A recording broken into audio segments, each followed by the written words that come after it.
ಹಾಗೆ ಸಂಪರ್ಕದಲ್ಲಿ ಮುನಿರಾಜು ಮಾತನಾಡಿಸ್ತೀನಿ. ಇದೇ ವಿಚಾರಕ್ಕೆ ಸಂಬಂಧಪಟ್ಟ ಅಪ್ಡೇಟ್ ಸಿಗ್ತಾ ಇದೆ. ಕೆಲವು ಆರೋಪಿಗಳನ್ನ ಬೇರೆ ಜೈಲಿಗೆ ಶಿಫ್ಟ್ ಮಾಡಬೇಕು ಅಂತ ನ್ಯಾಯಾಧೀಶರೇ ಸೂಚನೆಯನ್ನ ಕೊಟ್ಟಿದ್ದಾರಂತೆ.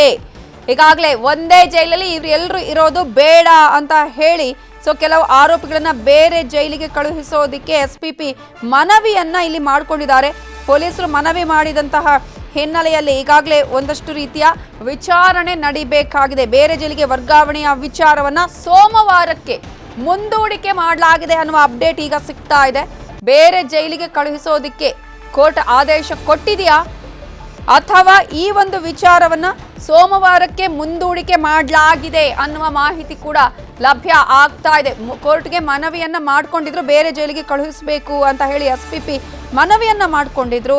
ಆ ಹಿನ್ನೆಲೆಯಲ್ಲಿ ಈಗಾಗಲೇ ಬೇರೆ ಜೈಲಿಗೆ ಶಿಫ್ಟ್ ಮಾಡುವ ಬಗ್ಗೆ ಪ್ರಶ್ನೆಯನ್ನ ಮಾಡಿದಂತಹ ಆರೋಪಿಗಳ ಪರ ವಕೀಲರ ವಿಚಾರಕ್ಕೆ ಸಂಬಂಧಪಟ್ಟ ಹಾಗೆ ಈ ಒಂದು ವಿಚಾರವನ್ನ ಸೋಮವಾರಕ್ಕೆ ಮುಂದೂಡಿಕೆ ಮಾಡಲಾಗಿದೆ.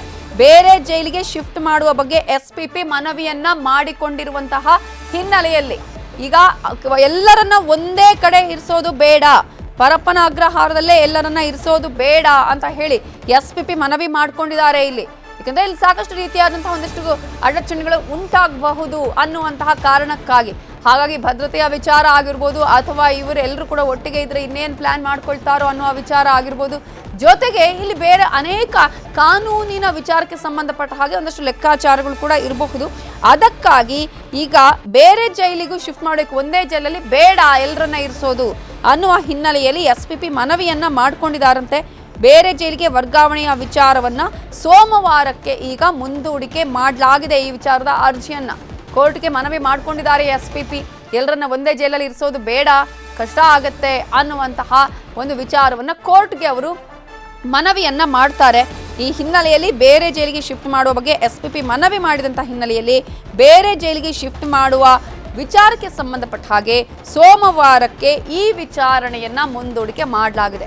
ಅಲ್ಲಿವರೆಗೂ ಇವರೆಲ್ಲರೂ ಕೂಡ ಒಂದೇ ಜೈಲು ಅಂದ್ರೆ ಪರಪ್ಪನ ಅಗ್ರಹಾರ ಜೈಲಲ್ಲಿರ್ತಾರೆ. ಇದರ ಬಗ್ಗೆ ಇನ್ನಷ್ಟು ಡೀಟೇಲ್ಸ್ ಕೊಡೋದಕ್ಕೆ ನಮ್ಮ ರಿಪೋರ್ಟರ್ ಮುನಿರಾಜು ಈಗ ನೇರ ಸಂಪರ್ಕದಲ್ಲಿ ಜಾಯ್ನ್ ಆಗಿದ್ದಾರೆ. ಮುನಿರಾಜು, ಈಗಾಗಲೇ ಎಲ್ಲರೂ ಕೂಡ ಒಂದೇ ಕಡೆ ಇರೋದು ಬಹಳ ಕಷ್ಟ ಆಗಬಹುದು ಅಂತ ಹೇಳಿದ್ರೆ ಭದ್ರತೆ ವಿಚಾರ ಆಗಿರ್ಬೋದು ಅಥವಾ ಬೇರೆ ಬೇರೆ ವಿಚಾರಗಳಿಗೆ ಸಂಬಂಧಪಟ್ಟ ಹಾಗೆ ಏನು ಮನವಿಯನ್ನ ಮಾಡ್ಕೊಂಡಿದ್ರು ಎಸ್ಪಿಪಿ, ಇದಕ್ಕೆ ಕೋರ್ಟ್ ಹೇಳಿದ್ದೇನೆ. 9 ಜನ ಆರೋಪಿಗಳನ್ನ ವಿಚಾರಣಾಧೀನ ಕೈದಿಗಳನ್ನಾಗಿ ನವಿತಾ ಏನು ಈಗಾಗಲೇ ಈ ಒಂದು ಪ್ರಕರಣದಲ್ಲಿ ಬರೋಬ್ಬರಿ 17 ಮಂದಿಯನ್ನ ಪೊಲೀಸರು ಬಂಧಿಸಿರುವಂತದ್ದು. ಈಗ 17 ಮಂದಿಯನ್ನು ಕೂಡ ಈಗ ಜೆಸಿಗೆ ಕೊಡ್ತಾ ಇರೋದ್ರಿಂದ ಅವರು ಅಲ್ಲಿ ಜೆಸಿಯಲ್ಲಿ ಎಲ್ಲರೂ ಕೂಡ ಒಂದೇ ಕಡೆ ಇದ್ರೆ ಅಲ್ಲಿ ಸಮಸ್ಯೆ ಆಗ್ಬೋದು. ಅಂದ್ರೆ ಭದ್ರತೆ ದೃಷ್ಟಿ ಒಂದು ಕಾರಣ ಆದ್ರೆ ಆರೋಪಿಗಳು ಎಲ್ಲರೂ ಕೂಡ ಒಂದೇ ಕಡೆ ಗ್ಯಾದರ್ ಆದ್ರೆ ಪ್ರಕರಣಕ್ಕೆ ಸಂಬಂಧಪಟ್ಟಂತೆ ಅವರು ಚರ್ಚೆಯನ್ನ ಮಾಡಬಹುದು. ಯಾಕಂದ್ರೆ ಒಬ್ಬರಿಗೊಬ್ಬರು ಯಾವ ರೀತಿ ಒಂದು ಸ್ಟೇಟ್ಮೆಂಟ್ ಅನ್ನು ಕೊಟ್ಟಿರ್ತಾರೆ, ಮತ್ತೆ ಏನೆಲ್ಲ ಒಂದು ಯಾರ್ಯಾರು ಏನೇನು ಹೇಳಿಕೆಯನ್ನು ಕೊಟ್ಟಿರ್ತಾರೆ, ಆ ಒಂದು ವಿಚಾರವಾಗಿ ಅವರಲ್ಲಿ ಒಂದು ಚರ್ಚೆಗಳು ಕೂಡ ಶುರುವಾಗುತ್ತೆ. ಮುಂದಿನ ವಿಚಾರಣೆ ವೇಳೆ ಯಾವ ರೀತಿ ನಾವು ರೂಪುರೇಷೆಗಳು ಮತ್ತೆ ಪ್ಲಾನ್ ಅನ್ನು ಮಾಡ್ಕೊಳ್ಬಹುದು ಅನ್ನೋದಕ್ಕೆ ಅವರಿಗೆ ಒಂದು ಅವಕಾಶವನ್ನು ಕೂಡ ಕೊಟ್ಟಂತಾಗುತ್ತೆ.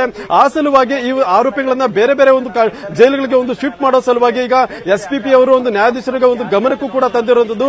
ಎಲ್ಲಾ ಆರೋಪಿಗಳನ್ನ ಒಂದೇ ಜೈಲಿನಲ್ಲಿ ಇರಿಸೋದಕ್ಕಿಂತ ಬೇರೆ ಬೇರೆ ಜೈಲುಗಳಲ್ಲಿ ಇರಿಸೋದಕ್ಕೆ ಒಂದು ಅವಕಾಶವನ್ನ ಮಾಡಿಕೊಡ್ಬೇಕು, ಈ ಬಗ್ಗೆ ಒಂದು ಆದೇಶವನ್ನು ಕೂಡ ಮಾಡಬೇಕು ಅಂತೇಳಿ ನ್ಯಾಯಾಧೀಶರ ಮುಂದೆ ಒಂದು ಮನವಿಯನ್ನು ಮಾಡಿದ್ದಾರೆ.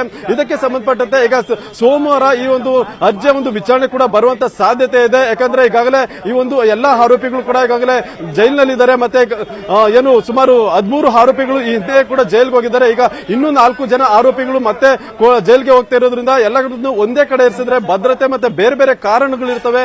ಆ ಸಲುವಾಗಿ ಎಸ್ಪಿಪಿ ಅವರು ಬೇರೆ ಬೇರೆ ಜೈಲುಗಳಿಗೆ ಶಿಫ್ಟ್ ಮಾಡೋದಕ್ಕೆ ಒಂದು ಮನವಿಯನ್ನ ಸಲ್ಲಿಕೆ ಮಾಡಿದ್ದಾರೆ. ಕನ್ನಡಿಗರ ನೆಚ್ಚಿನ ನ್ಯೂಸ್ 18 ಕನ್ನಡ ಈಗ ವಾಟ್ಸ್ಆಪ್ ನಲ್ಲೂ ಲಭ್ಯ.